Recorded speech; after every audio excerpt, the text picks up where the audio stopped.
Hi, I'm Courtney Bidney from General Mills. Thanks to all the speakers for very interesting talks. I'm curious, we spent all morning talking about the anti-processed food movement and consumers' reactions, often negative reactions to processed foods. And so can you maybe, Dr. Liz, can you put a little bit of context in terms of what research is going on in terms of consumer perception when it comes to these meat alternatives and particularly the cell-based meats? Yeah, great question, and I'm really glad you asked that. So I think I have been perpetually surprised by how much enthusiasm there is among consumers for cell-based meat, given how kind of out there and foreign it sounds, and given the low level of consumer familiarity with it. There's a well-known psychological phenomenon that simply the more exposure you have to an idea or a new technology, the more accepting of it you become. And so the fact that this is so new, but we're already seeing really high polling numbers in terms of consumer willingness to try is quite encouraging. So I'll give you some of those numbers. So a lot of the studies that are out there for consumer acceptance, I'll just caveat by saying they're not very sound from a methodological perspective. The one that I think is most compelling, most recent, and very methodologically sound came out this past summer. It was a study by a group called Faunalytics, and they found that 2/3 of consumers, these were American consumers, were willing to try cell-based meat, and that 40% of consumers were willing to pay a premium for it, which is important because it will most likely enter the market at a price premium.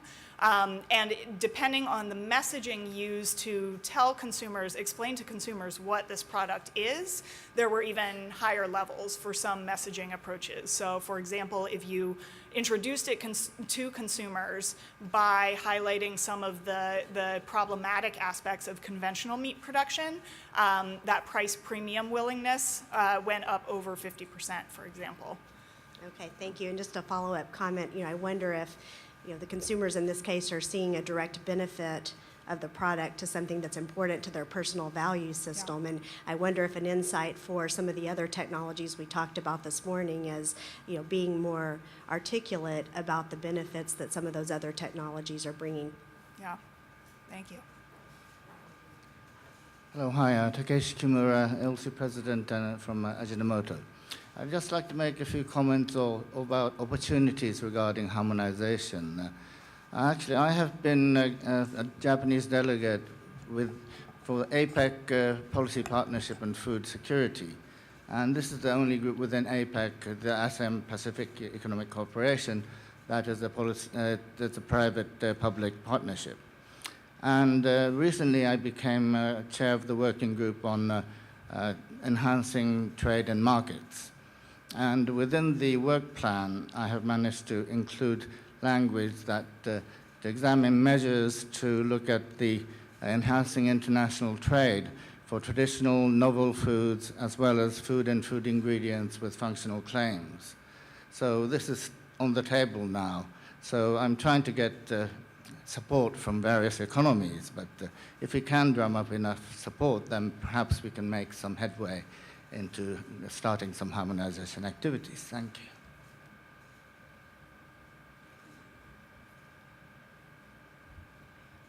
Thank you for a very interesting talk.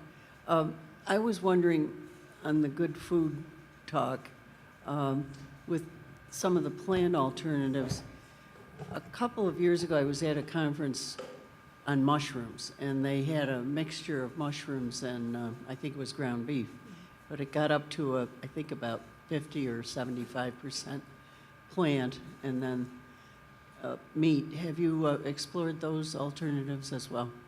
Yeah, great question. So looking at these hybrid products where there's some fraction of conventional meat and then, in the old days we used to call it filler, right? But now I think that has negative connotation. Now companies are actually looking at, rather than kind of hiding the fact that there's some non-meat component to these products, actually highlighting that, whether from a health perspective or a sustainability perspective.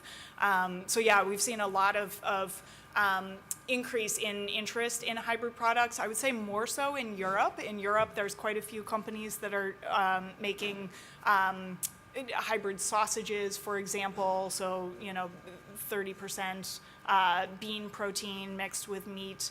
But we're starting to see it over here as well and in other regions. For example, the fast food chain Sonic recently launched a blended burger that I think is 1/3 mushroom, 2/3 beef.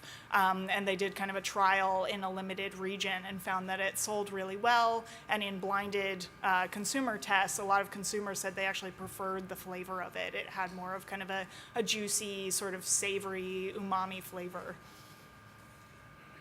Hi.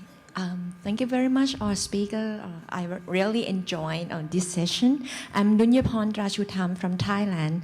I was wondering about the cell-based meat. In case of the safety evaluations, this question I not only want to ask you, but want to ask of the panel as well. I was wondering about the safety evaluation. Like, do we need a battery of toxicity tests according to OECD guideline, or do we need to consider about allergenicity, just like the GM plant or whatever? So I was wondering about that. I'll start and then I'll defer to regulatory experts. I think we don't have a firm answer yet to what will be required. Regarding things like allergenicity or presence of, say a novel epitope or novel protein, the fact that these are actual animal cells and are basically operating on the program that's coded into their genetic code in the same way that they produce their suite of proteins and so forth within an animal. It's not expected at this point that there would be novel proteins introduced, but a lot of these are still open questions. I think at this moment in time, I'm not sure 100%, and Willie, maybe you're the best person to answer this. As I mentioned in my talk, it's really unclear from a US perspective, what is needed in regards to getting these types of products into the marketplace from a regulatory perspective. We know in Europe that you have to file a novel food application, but again, I'm not 100% certain if it's what type of information is required to go through that process.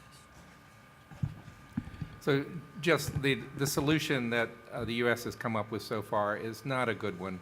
The idea that they're going to split between FDA and USDA, who have entirely different ways of thinking about things, ultimately I don't think it's going to work. I think Congress is going to have to step in.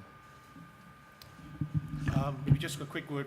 From the Canadian perspective, I think based on, I mentioned about how we define novel foods, it's probably likely that this will trigger some kind of assessment on the novel food. Now, the question is what kind of data you're going to look for. In a way, this will be interesting because we do have a comparator, because your comparator is basically, as I said, the meat that you're coming from. So that the chance of an allergen arsenic coming in would be minimal. So, but those are the kind of questions we will ask, and it'll be up to the petitioner to answer them to our satisfaction. I think it's probably even more interesting from the nutrition standpoint because, again, regulation, we have to evolve. And traditionally, when we're talking about plant-based products, we've gone through the history where there was a time when you have two camps. You have your strict vegetarian, and then you have meat eaters. But as we're seeing more and more now, I think this term, is it flexitarian, where people claim they may be vegetarian, but in fact they do consider other meats that they will consume. So even as regulators, we have to look at now, even from a bioavailability standpoint, from protein quality standpoint, what kind of data are we going to ask for as more and more of these products come into the market that are either plant-based or mixed hybrid products. So again, as regulators, we're going to have to face these challenges, and we'll try to be as flexible as possible as long as consumers are still getting safe and nutrition products. Chuck Sapritsky, University of Wisconsin. Thanks to all the speakers for an interesting session. I'd like to address the last presentation. I thought you gave a very nice overview of the subject. I won't question anything related to the plant-based meat products, but I have to question the sustainability of cell-based, the potential there. If you grow tissues in cell culture, you often use animal serum or use other supplements those come from somewhere. They don't fall out of the sky. There's a lot of inputs in terms of materials, energy, et cetera. So I cannot be convinced at this point, at least, the sustainability of the venture.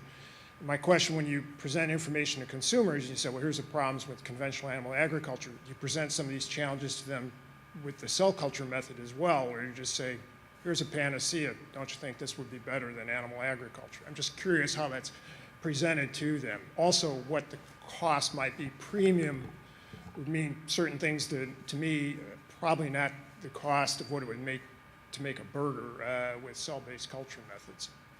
Yeah, so let me address those kind of in the order you brought them up, because those are all really good points and common questions. So first I'll address the issue of animal serum in the media. So animal serum, often fetal bovine serum, which is a byproduct of the cattle industry, has historically been used for cell culture, for R&D, and even for biomedical purposes for decades, because it contains signaling molecules that facilitate growth of cells in culture.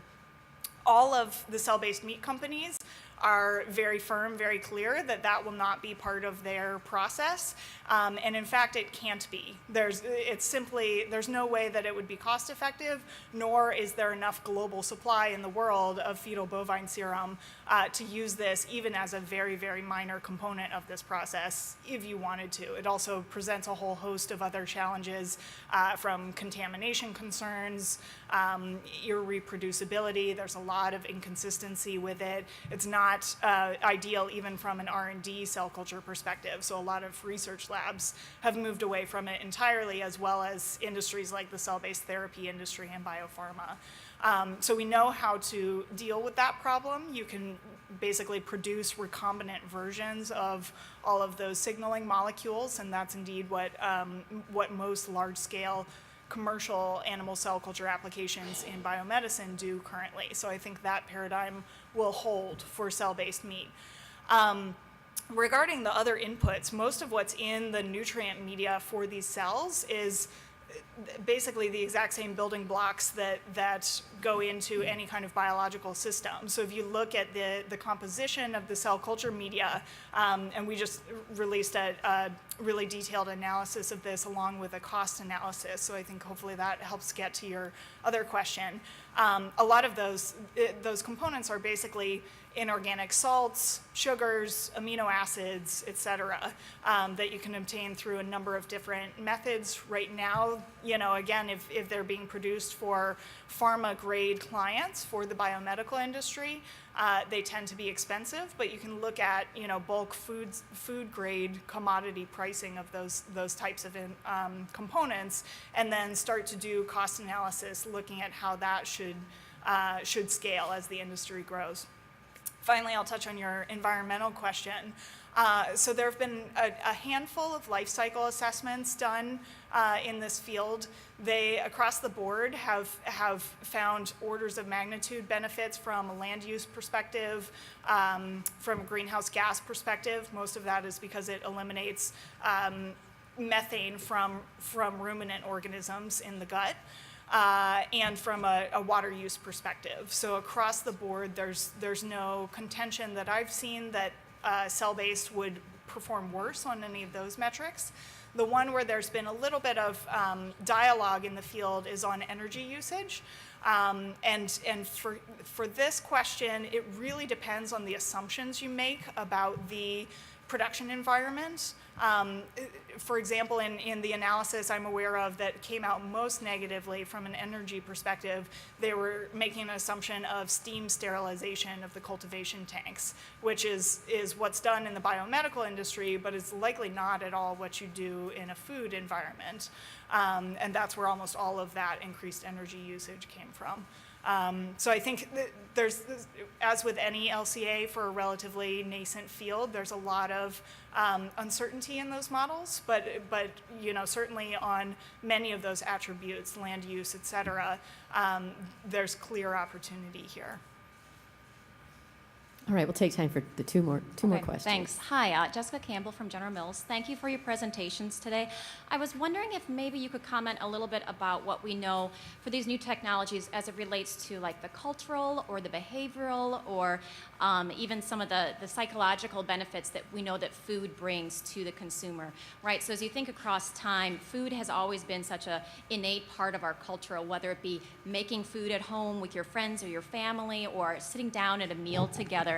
And so I just wonder a little bit with some of these emerging technologies where I can see like maybe a cell-based meatball I can throw in my Instapot and saute it, and I can see how that fits. But some things like these edible vapors or something like that that just might seem a little bit of a disconnect to why we enjoy food as people.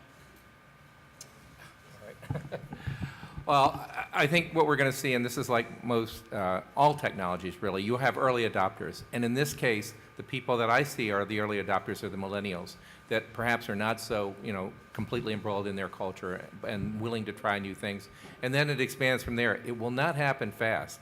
None of this, except for I think perhaps cell-based meats may come on very quickly. I think it's going to be slow, but I do see this as the wave of the future. And because of all of the benefits, particularly the things that people are concerned about, the environment, food safety, health, and so forth, it's going to be hard to resist. I think it's going to be hard for people who are sort of more culturally attached to resist some of these things.